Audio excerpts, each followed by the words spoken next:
अस्सलाम वालेकुम व्यूअर्स, मैं हूँ आपकी होस्ट माहम सुल्तान और आप देख रहे हैं इल्मी सिटी। जैसा कि आप जानते हैं, इल्मी सिटी हमेशा आपके लिए कोई ना कोई मालूमाती प्रोग्राम लेकर आता है।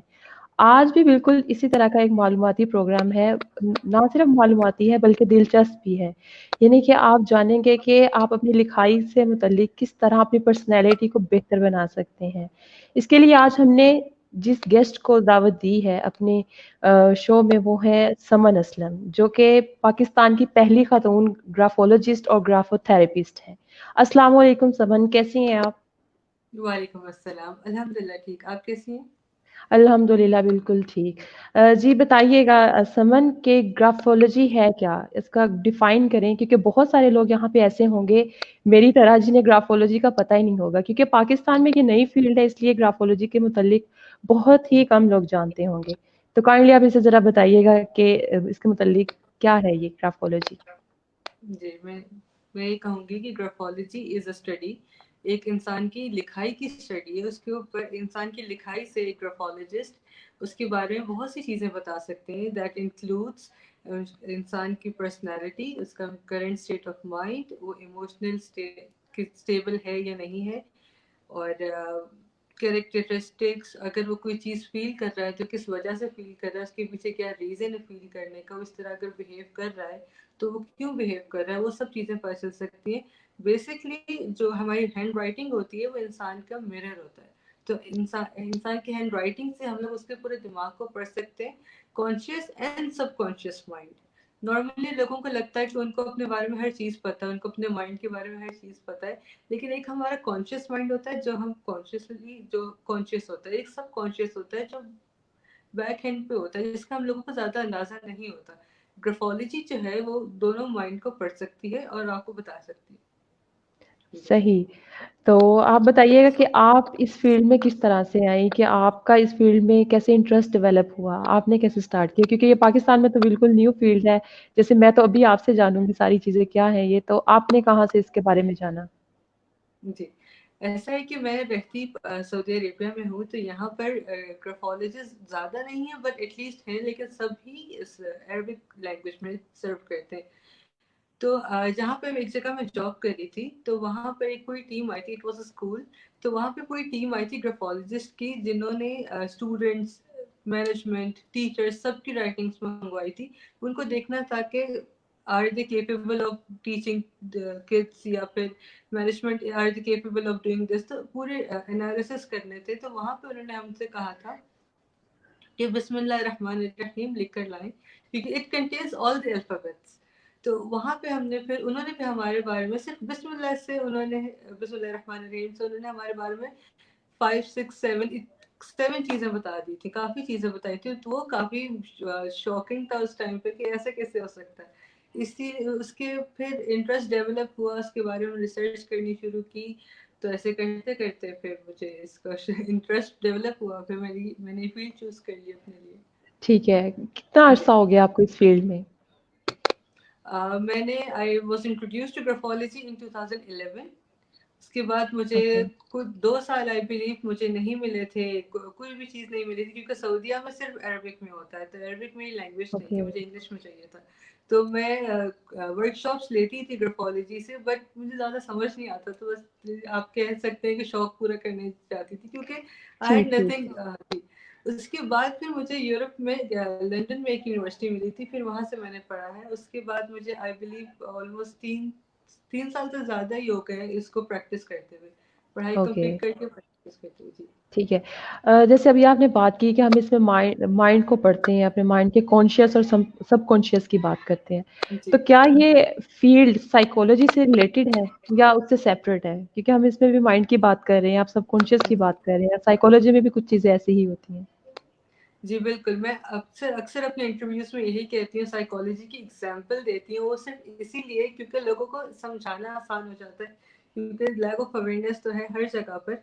तो नॉर्मली लोग इसको लेते हैं जिस तरह लकीर, हाथों की लकीरें पढ़ना या एस्ट्रोलॉजी, उस तरह से। तो मैं उनको इसीलिए बताती हूँ कि एस्ट्रोलॉजी नहीं, ये साइकोलॉजी की तरफ जा सकते हैं। ऑब्वियसली साइकोलॉजी की एक अलग फील्ड है, ये ग्राफोलॉजी एक अलग फील्ड है, but since they are connected, क्योंकि माइंड रीडिंग होती है, बिल्कुल। दैट्स व्हाई मैं उसका एग्जांपल देती हूँ हमेशा।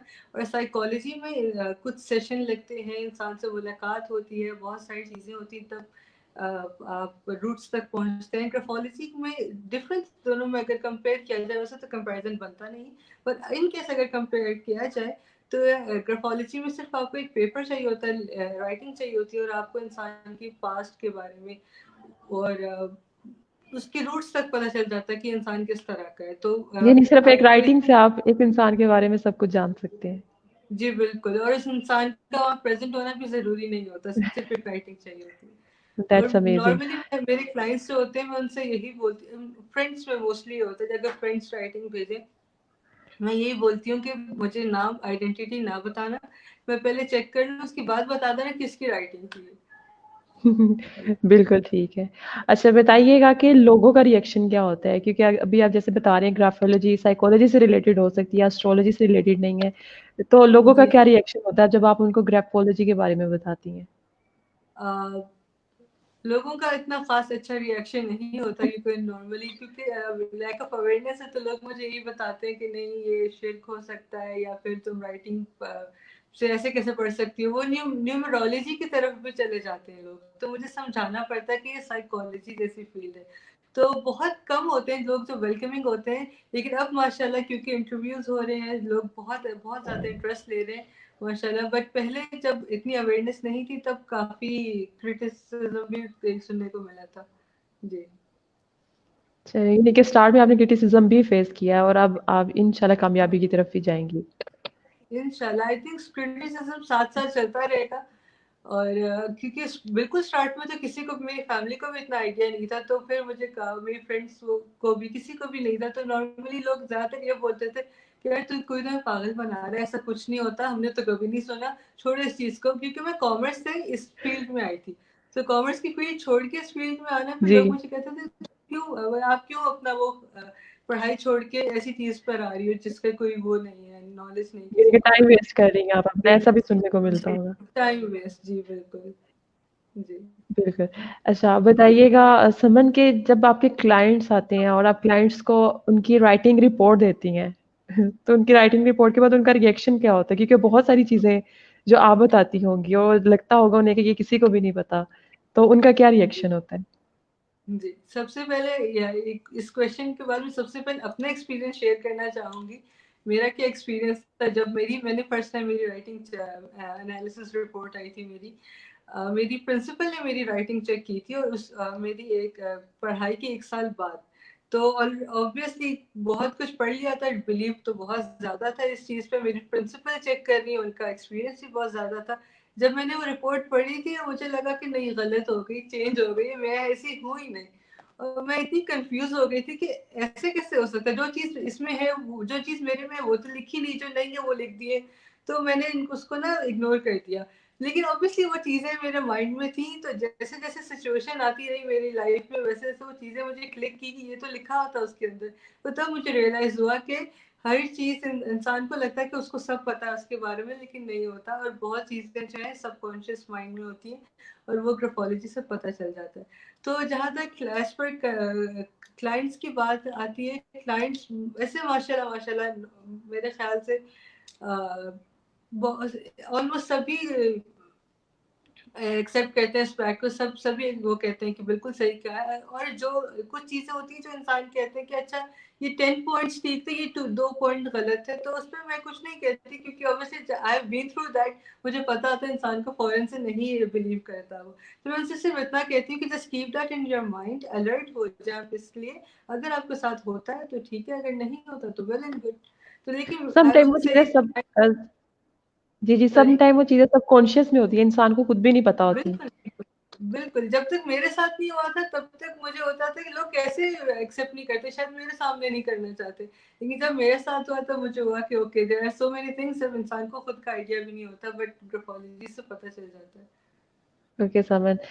ठीक है बात करते हैं अगर जैसे हम राइटिंग स्टाइल्स की बात करते हैं कुछ लोगों की जी राइटिंग बहुत छोटी होती है कुछ लोगों की जी राइटिंग स्टाइल बहुत बड़ा होता है कुछ जी की राइटिंग वाक़ई बहुत गंदी होती है, जैसे पाँव की छोटी उंगली से लिखा जा रहा है। जी तो क्या बिल्कुल। इससे भी पता चलता है कि आप इस इतना अगर हम जनरली इसको डिफाइन करें कि जैसे बहुत किसी की अच्छी राइटिंग है, क्लीन लिखा हुआ है या जॉइनिंग में लिखा हुआ है, तो किस तरह से आप डिफाइन करते हैं इसको हम बता सकें लोगों को कि अगर किसी की राइटिंग इससे मैच करती है, तो उसकी पर्सनैलिटी के कौन से एस्पेक्ट्स ऐसे हो सकते हैं? जी, सबसे पहले मुझसे अक्सर लोग पूछते हैं यार मेरी राइटिंग तो बहुत गंदी है। मैं क्या पर्सनैलिटी भी गंदी होगी? तो उनसे मैं कहती हूँ कि ऐसी बात नहीं है। जो क्रिएटिव लोग होते हैं, जो एक साथ बहुत चीज़ें सोच रहे होते हैं माइंड में, उनकी राइटिंग बहुत बिल्कुल नीट नहीं होती। और ग्राफोलॉजी में सबसे जो राइटिंग जो सब एक डेंजरस राइटिंग कही जाती है, वो सबसे बहुत नीट राइटिंग जो प्रिंटेड राइटिंग होती है ना, वो कही जाता है कि उसकी पर्सनैलिटी बिल्कुल उसको ही नीड्स इम्प्रूवमेंट। तो जो नॉर्मली लोगों को लगता है जो साफ राइटिंग है उससे पर्सनालिटी अच्छी होगी, जो मेसी राइटिंग है पर्सनालिटी अच्छी नहीं होगी, इट्स कम्प्लीटली ऑपोजिट। और इसके ओके, अलावा आपने कहा कुछ लोग की छोटी राइटिंग होती है, जिनकी छोटी राइटिंग बिल्कुल होती है ऐसे। वो जी सॉरी जी, जी, कंटिन्यू करें। जी, जिनकी छोटी राइटिंग होती है वो लोग बहुत ज़्यादा कंसंट्रेट कर सकते हैं, फॉर 9 टू 12 आवर्स कंसंट्रेट कर सकते हैं। वो मोस्टली अकाउंटेंट्स होते हैं या आईटी में होते हैं वो लोग, या वो जी कॉल लाइब्रेरियन होंगे, जो कि एक साथ बहुत सारी जगह बहुत फॉर लॉन्ग आवर्स वो कंसंट्रेट कर सकते हैं, और वो इंट्रोवर्ट होते हैं, वो इतने ओपन एक्सप्रेसिव नहीं होते। और ठीक इसके है। अलावा और कौन सी राइटिंग स्टाइल का आप बड़ी पूछ रहे राइटिंग थे? बड़ी जैसे राइटिंग, बड़ी राइटिंग आप नोटिस करें ज्यादातर सेलिब्रिटीज में होती है। सेलिब्रिटीज की बहुत बड़ी राइटिंग होती है क्योंकि वो सोशल ओरिएंटेड होते हैं, वो एक्सट्रोवर्ट होते हैं, और वो कॉन्फिडेंट बहुत होते हैं। तो जिनकी बड़ी राइटिंग है वो लोग बहुत कॉन्फिडेंट होते हैं, और जो ज्यादा बड़ी हो जाए, एक मेजर होता है ना, एक कैलकुलेशन यस, होती है, अगर वो ज्यादा बड़ी हो जाए तो ओवर कॉन्फिडेंस की तरफ भी जा सकता है।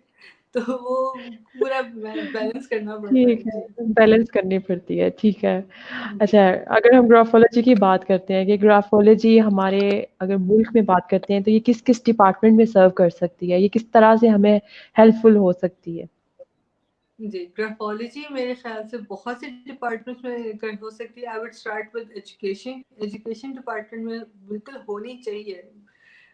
मुझे ऐसा लगता है हमारे टीचर्स को सबसे ज़्यादा हमारे टीचर्स को ज़रूरत है, जो कि प्री केज़ में या फिर जो बच्चों की टीचर्स हैं, व्हाट यू कॉल केजी, और इन सब में उनको पता होना चाहिए ग्राफ़ोलॉजी कोर्सेज़ उनको उनको लेने चाहिए, ओह! क्योंकि कुछ बिल्कुल, फॉर्मेशंस ऐसी होती हैं अगर वो वक़्त में ना ठीक कराई जाए और वो ही इंसान उसी तरह लिखने लग जाए, तो वो आपके माइंड को वो मैसेज देता रहा, कल को कुछ जो है वो इतनी डेंजरस है कि इंसान किसी तरह का एडिक्ट भी हो सकता है।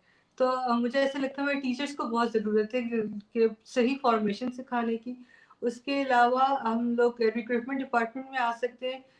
बाहर के मुल्कों में यूरोप साइड पे आई थिंक 80% जो जॉब्स अपॉइंट होती हैं, जो लोग अपॉइंट होते हैं वो ग्राफोलॉजिस्ट अप्रूव करता है, फिर अपॉइंट होते हैं। और प्लस अगर आपको ऐसा लगता है कि आपको नहीं समझ आ रही कि आप कौन सी जॉब आपको करनी चाहिए, तो आप ग्राफोलॉजिस्ट से कंसल्ट कर सकते हैं। वो लोग आपको बताएंगे कि आप पर्सनालिटी के लिए आपकी कौन सी जॉब आपके लिए सूटेबल है।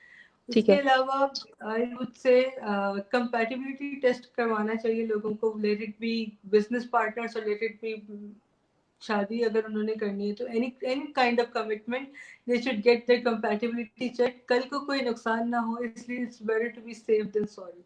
तो ओके, कंपैटिबिलिटी चेक अगर लोग करवाएं तो बहुत अच्छा होता है। ठीक है। और अभी इसके एक अलावा क्वेश्चन आया जी, जी, जी अभी एक हमारे व्यूअर्स का क्वेश्चन आया, वो पूछ रहे हैं कि मैं कंटिन्यूअसली जो है वो राइटिंग को नीट करने की या ठीक करने की कोशिश कर रहा हूँ, लेकिन होती नहीं है। जी तो क्या ये इससे रिलेटेड ही है, ग्राफोलॉजी से? सॉरी जी, जी, बिल्कुल। ये मैं इनसे ये कहूँगी कि अगर आप राइटिंग आपकी डिपेंड करती है कितनी ज़्यादा ख़राब है और वो कितनी नीट करना चाह रहे हैं। तो अगर आप बहुत नीट करना चाह रहे हैं तो it's like you are forcing yourself कि आप रूल्स फॉलो करें। तो अगर आपकी ऐसी पर्सनैलिटी जिसमें आप रूल्स नहीं फॉलो करते, फिर वो आपकी एक फॉलोअर पर्सनैलिटी बन जाएगी जिसमें आप जो हर तरह के रूल्स फॉलो करने लग जाएंगे। तो if you want to change yourself, अगर आप एक लीडर से फॉलोअर बनना चाह रहे हैं तो आप ऐसा करें।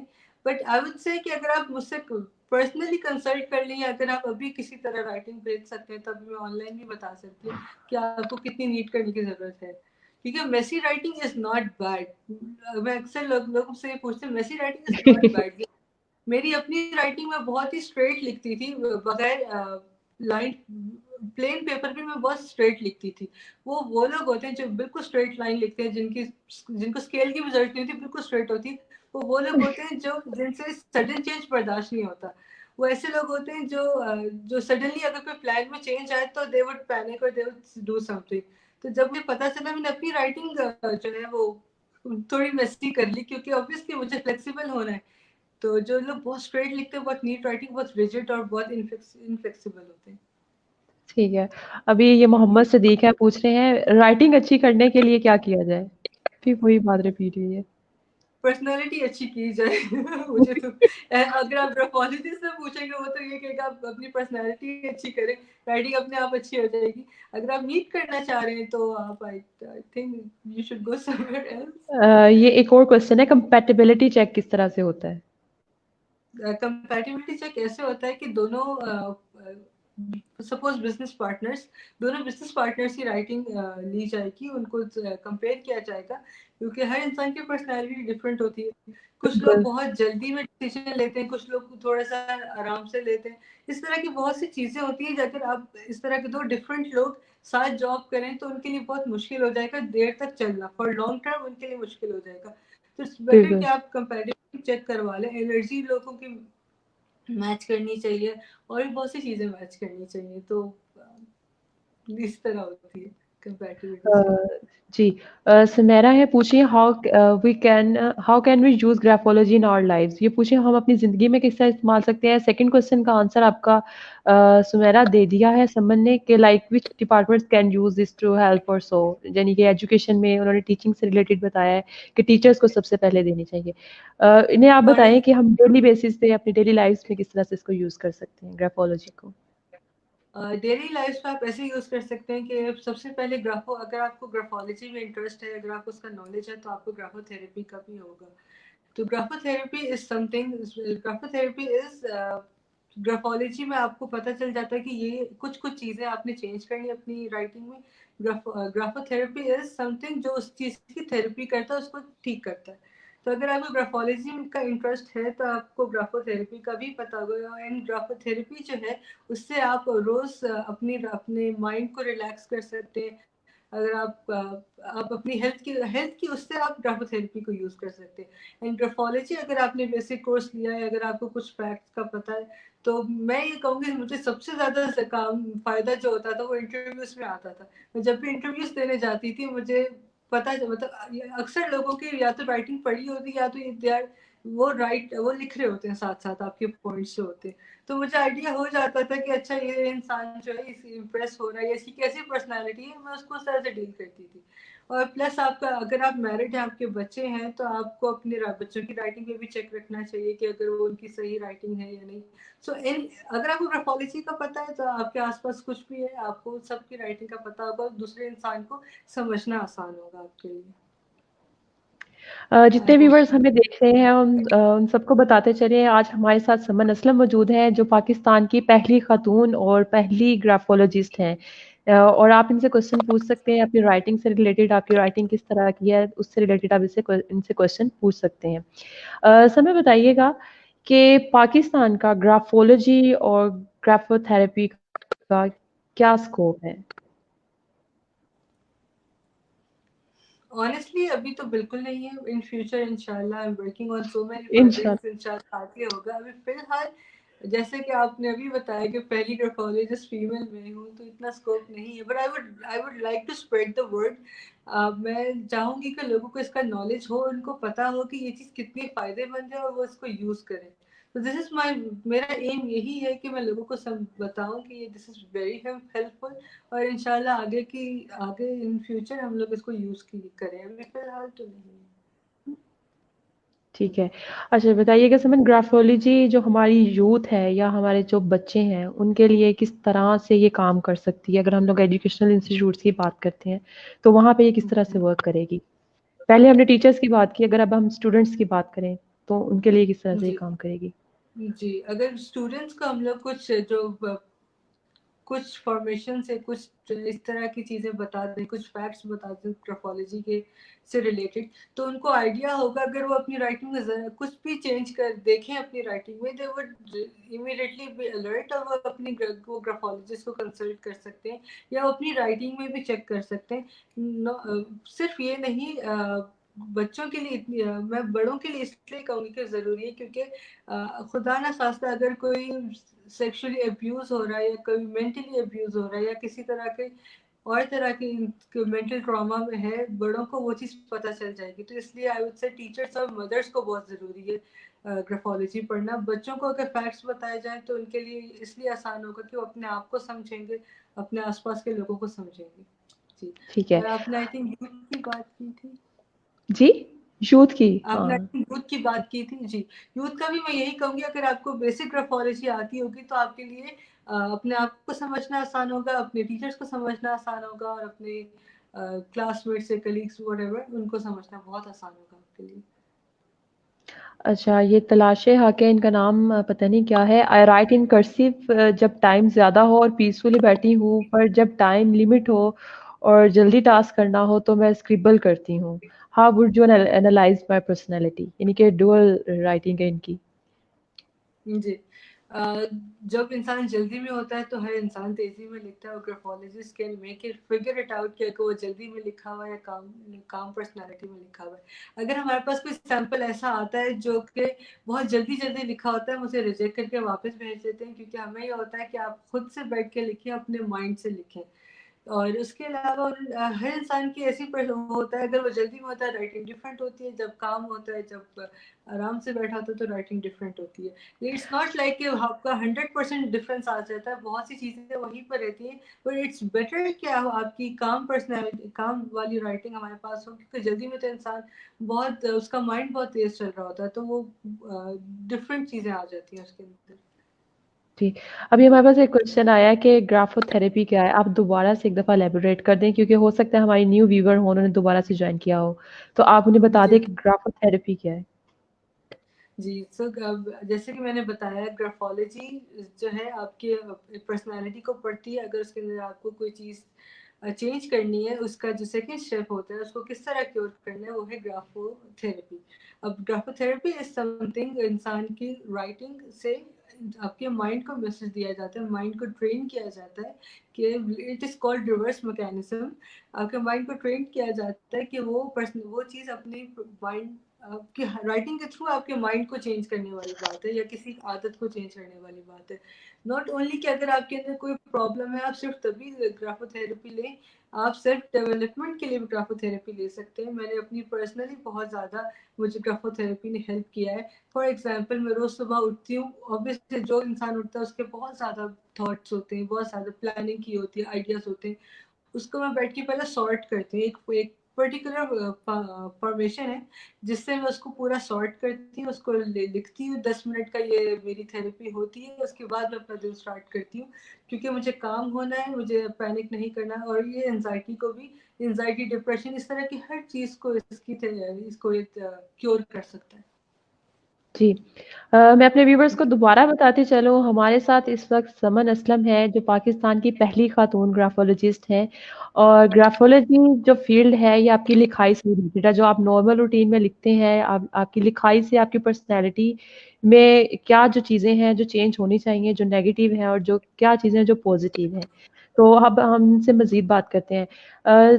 समन बताइएगा कि ग्राफ़ोलॉजी हमारी शख्सियत को निखारने में, हमारी पर्सनैलिटी डेवलपमेंट में किस हद तक किरदार अदा करती है?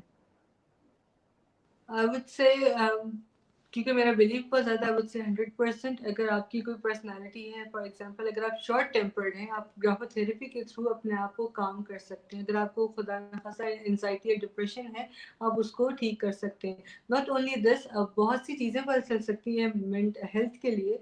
सो बेसिकली ऐसा होता है कि जो इंसान की बॉडी होती है, इसके अंदर कोई भी डिजीज़ हो, वो आपकी आपके माइंड में रजिस्टर हो जाती है 6 मंथ्स पहले।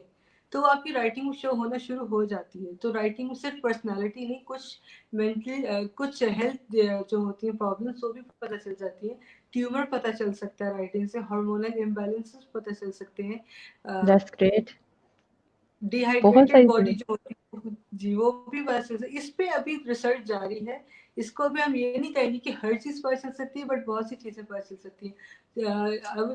इन सिंपल वर्ड्स, जो हमारा लेटर टी है वो हमारे स्पाइनल कॉर्ड से कनेक्टेड है। तो हमारे जो okay. Letter T T T for tiger, हाँ वो वाला लेटर जो है उससे बहुत सी चीज़ें पता चल सकती हैं। और जो कि स्पाइनल कॉर्ड से, तो जो नर्वस सिस्टम से जो हमारी हेल्थ कंडीशंस जो होती हैं, जो नर्वस सिस्टम से कनेक्टेड है, वो हमें राइटिंग में पता चल सकती है। और प्लस इस पे जी रिसर्च भी चल रही है। और जी, अभी हमारे पास एक क्वेश्चन आया है कि अगर हमने इस फील्ड को इंट्रोड्यूस करवाना है, जैसे अभी हम पाकिस्तान में इंट्रोड्यूस करवा रहे हैं, किसी को बताना है, जी how to make someone inspire for this new field graphology specially in Pakistan, तो हम किसी को किस तरह से इंस्पायर कर सकते हैं? उनको किस तरह बताया जाए कि वो इनकरेज हों इस फील्ड के लिए? जी, तो बिल्कुल हम अपने फैक्ट्स और हम अपने फैक्ट्स रखने चाहिए। हम उन्हें समझाना चाहिए कि क्या क्या चीज़ें होती हैं, और अगर डेमो भी देना पड़े तो डेमो भी देंगे, ताकि लोगों को समझ आए। क्योंकि ऑब्वियसली अगर अचानक से कोई मेरे सामने आके कोई ऐसी बात करे तो मुझे भी यकीन नहीं आएगा। तो ऑब्वियसली उनको बिल्कुल। डेमो वगैरह दिखाएंगे, वर्कशॉप्स होंगी हमारी, इस तरह की छोटे छोटे शॉर्ट कोर्सेज होंगे। अगर वो लेंगे, उनको अच्छा लगेगा, तो उनका इंटरेस्ट डेवलप होगा। It's not like one day job. मुझे ऐसा लगता है इसके अंदर थोड़ा सा स्ट्रगल हमें करना पड़ेगा कि लोगों को इस चीज़ की अवेयरनेस हो, नॉलेज हो, और उसका इस चीज़ में इंटरेस्ट हो। ठीक है। जी अभी हमारे पास एक और क्वेश्चन आया है कि मैं आपको अपनी राइटिंग ऑब्जर्व करके आपको सेंड करता हूँ, तो अगर इसमें क्या चेंज लाने चाहिए हम अपनी पर्सनैलिटी में, वो आप बताइएगा। आप लोगों के जितने भी कंसर्न्स हैं, आप समन से पर्सनली या हम लोग नेक्स्ट दोबारा से शो करेंगे इससे रिलेटेड कि आपकी लिखाई कैसी है, उसको एनालाइज किस तरह से किया जाए। इंशाल्लाह हम जब दोबारा शो करेंगे, समन को दोबारा इनवाइट करेंगे, तो उस पे हम लोग इसके मुतालिक बात करेंगे। समय जी बात करते हैं पाकिस्तान की, तो हमारे मुल्क में इसको इंट्रोड्यूस करवाना कितना ज़रूरी है और किस तरह से हम करवा सकते हैं? That is the important thing कि हम इंट्रोड्यूस इसे इंट्रोड्यूस किस तरह से करवा सकते हैं। जी, सबसे पहले आपने पूछा कितना ज़रूरी है। मुझे ऐसा लगता है कि 100% ज़रूरी है, बहुत ज़रूरी। क्योंकि हमारे पास मेंटल हेल्थ को बहुत बिल्कुल अवेयरनेस नहीं दी। मैं हमारे पास मेंटल हेल्थ को कोई इस बारे में सोचता ही नहीं है। बहुत टाइम के बाद अब जाके लोग साइकोलॉजिस्ट के पास जाते हैं, तो वरना लोगों को बिल्कुल, ऑफेंसिव लगती है ये चीज़। जबकि जितनी आपके लिए फिजिकल हेल्थ ज़रूरी है, उससे ज़्यादा मुझे ऐसा लगता है आपकी मेंटल हेल्थ ज़रूरी है। क्योंकि मेंटल हेल्थ ठीक होगी तो बहुत सारी फिजिकल हेल्थ भी आपकी, फिजिकल कंडीशंस भी आपकी नहीं होगी। तो अब मुझसे सबसे पहले लोगों को इसके बारे में थोड़ा ओपन होना चाहिए कि मेंटल हेल्थ भी बहुत ज़रूरी है। जिस तरह एक इंसान अपना रेगुलर चेकअप करवाता है ईयरली या 6 मंथ्स बाद अपने फुल बॉडी का, उस तरह आपको अपने माइंड का भी करवाना चाहिए। और उसकी इंट्रोड्यूस जो है, मैं अपनी तरफ से मेरी कोशिश है कि मैं अपने प्लेटफॉर्म, अपने सोशल मीडिया ज़्यादा से ज़्यादा अवेयरनेस स्प्रेड करूँ। उसके बाद अ, आप जी, जी, जी। जी, समन बताइएगा, बहुत सारे लोग हैं जिस वक़्त हमसे ये पूछ रहे हैं कि आपसे किस तरह से कनेक्ट हुआ जाए, तो आप कोई ऐसा अपना प्लेटफ़ॉर्म बताएँगे जहाँ से आपके साथ ये लोग लिंक कर सकें?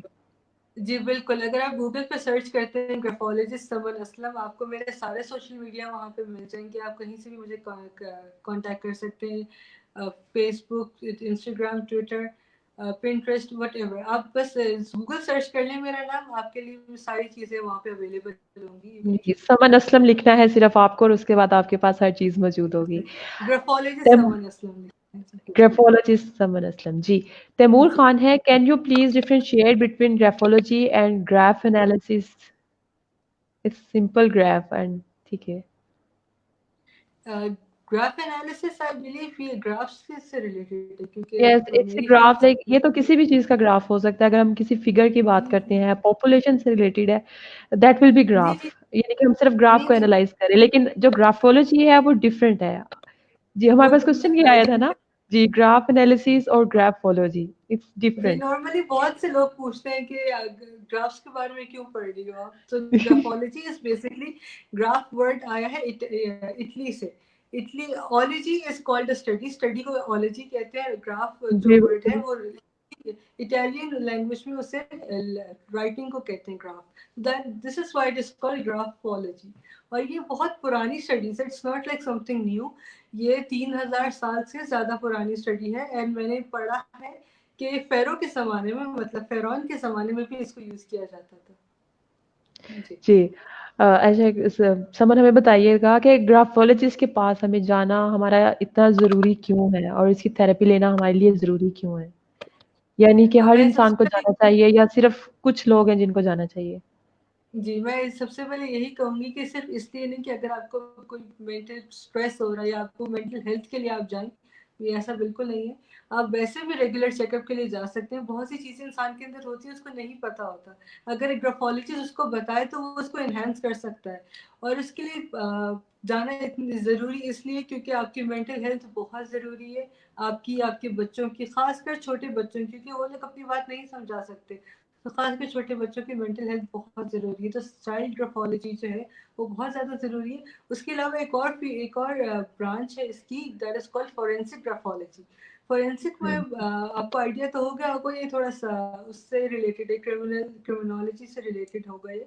फोरेंसिक जो है उसमें ransom notes, suicide notes, murderers की जो राइटिंग होती है वो पूरी बताई जाती है। तो उसमें खुदा ना खासा किसी ने सुसाइड किया तो हम ये बता सकते हैं कि ये